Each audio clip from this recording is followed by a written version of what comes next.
Halo teman-teman, selamat datang dalam Bahas Buku episode kedua, di mana kita akan membahas mengenai buku The Things You Can See Only When You Slow Down. Bukunya kayak gini.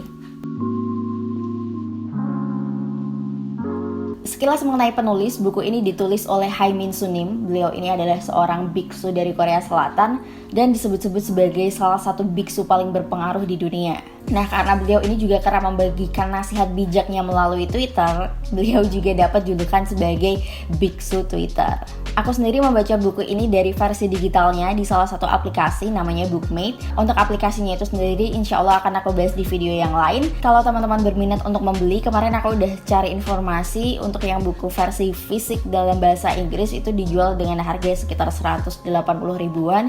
Kemudian yang versi bahasa Indonesia itu sekitar 100 ribuan. Itu dari referensi beberapa toko buku yang sering aku beli di situ, tapi bisa aja teman-teman dapat harga yang berbeda. Nah, kenapa aku tertarik untuk membaca buku ini? Yang pertama adalah karena aku tergoda oleh judulnya The Things You Can See Only When You Slow Down gitu. Judulnya tuh seolah-olah menawarkan kepadaku sesuatu yang bisa aku pahami kalau aku hidup dengan lebih pelan-pelan, dengan lebih melambat. Kenapa ini menjadi sesuatu yang menarik bagi diriku sendiri? Karena dalam beberapa waktu terakhir aku cukup merasa hidup ini ada pada fase yang satset terus tap gitu. Jadi kayak semuanya berlangsung begitu cepat. Kemudian di beberapa hal aku merasa aku kehilangan makna, dan mungkin hal ini terjadi karena banyak dipengaruhi oleh hustle culture. Itu yang menjadi daya tarik bagi diriku sendiri. Nah, baru banget aku membaca di halaman-halaman awal aku sudah menemukan sebuah pertanyaan yang menurutku juga sangat relevan dengan diriku sendiri.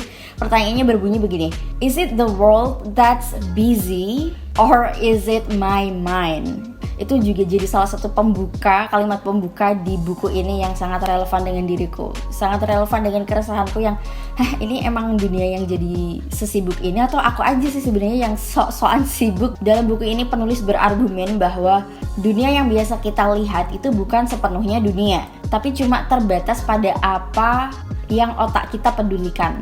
Itu cuma bagian kecil dari sebuah realitas yang kita pilih. Jadi dunia ini tergantung daripada otak kita berpikir. Kalau otak kita berpikir negatif, ya dunia akan menjadi negatif. Begitupun sebaliknya, berpikir positif, dunia akan menjadi positif. Mengingat bahwa dunia yang kita lihat melalui mata pikiran kita ini terbatas, maka kalau kita melatih pikiran kita untuk bijak di mana harus fokus, maka kita akan mengalami dunia yang sesuai dengan keadaan pikiran kita gitu. Nah, balik lagi ke pertanyaan, is it the world that busy or is it just my mind?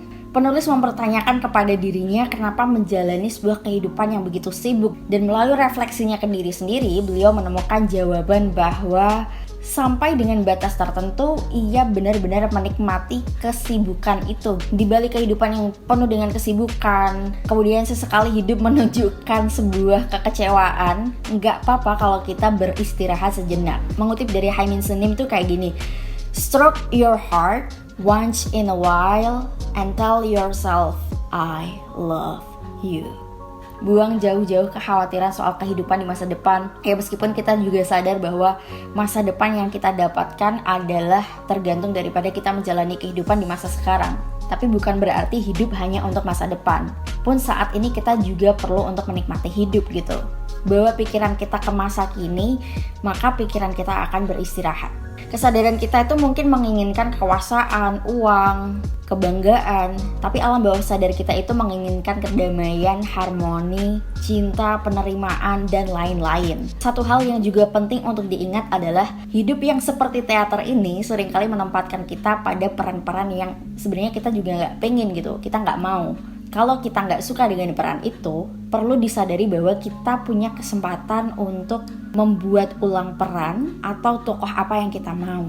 Satu cerita dari buku ini yang aku suka banget adalah cerita mengenai Hae-min Sunim yang pernah melakukan perjalanan backpackeran gitu ke Eropa bersama salah seorang sahabatnya. Dalam 1 minggu mereka selalu barengan bersama-sama, sampai pada akhirnya mereka kemudian kehabisan pembicaraan, terus jadi merasa mudah tersinggung, dan mereka butuh waktu untuk sendiri. Nah, Hae-min Sunim kemudian punya ide untuk mereka melakukan perjalanan masing-masing nggak lagi melaksanakan perjalanan bersama, dan ternyata temannya ini juga setuju. Jadi keesokan harinya mereka jalan masing-masing, merasa bebas, merasa nggak perlu adanya negosiasi abis ini mau kemana, abis kesini terus kesana dan lain sebagainya. Cuman dari perjalanan yang sendiri-sendiri itu tadi, ternyata penulis menemukan rasa-rasa yang tidak nyaman juga, kayak makan sendiri jadi nggak enak, terus ke beberapa lokasi wisata juga nggak foto-foto karena khawatir merepotkan orang yang nggak dikenal. Perjalanan sendirinya itu membawa refleksi dari kenikmatan-kenikmatan yang dilakukan saat bersama kemarin gitu. Sampai dengan sore hari melakukan perjalanan sendiri, dan di malam harinya mereka bertemu lagi untuk makan malam bersama. Yang mengejutkan adalah mereka udah kembali memiliki pertemanan yang erat lagi, punya banyak hal yang bisa dibicarakan, dan mereka jadi punya waktu bersama yang lebih nyaman. Perumpamaan daripada kisah ini adalah kalau kita duduk di dekat api unggun terlalu dekat dan terlalu lama, yang ada adalah kita kemudian menjadi panas dan terbakar. Sama halnya dengan relasi kita dengan orang lain, nggak peduli seberapa cocoknya kita sama orang, kalau kita menempel terlalu lama dan nggak memberikan ruang untuk diri masing-masing, yang terjadi adalah rasa kebosanan dan terperangkap. Impresiku mengenai The Things You Can See Only When You Slow Down adalah buku yang sangat layak untuk dibaca. Aku suka banget. Nasihat-nasihat bijaknya itu sangat ringan tapi mengena, apalagi pembahasan mengenai kehidupan, tentang cita-cita, tentang cinta, tentang potensi diri. Hai Min Sunim itu bisa menyampaikannya dengan bijak tapi tidak memberikan kesan menggurui gitu. Buku ini sangat membantu terutama untuk kita yang sedang mengalami masa-masa yang sulit, apalagi pandemi seperti sekarang ini.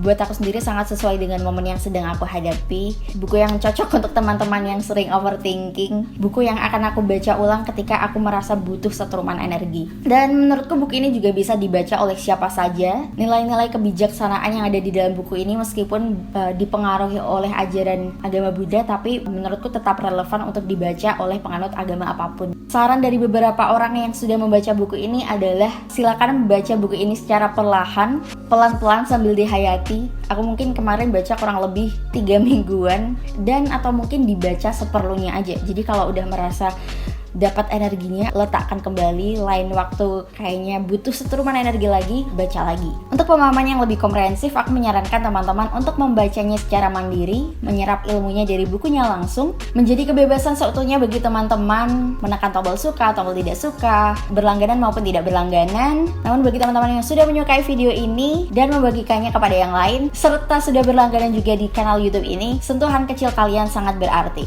Terima kasih. Sebagai penutup, 5 kata yang menurutku bisa mendeskripsikan buku ini adalah: yang pertama, hangat, yang kedua adalah sederhana, yang ketiga adalah bijak, yang keempat adalah menenangkan, dan yang terakhir adalah nyaman. Sampai jumpa di video selanjutnya. Dadah.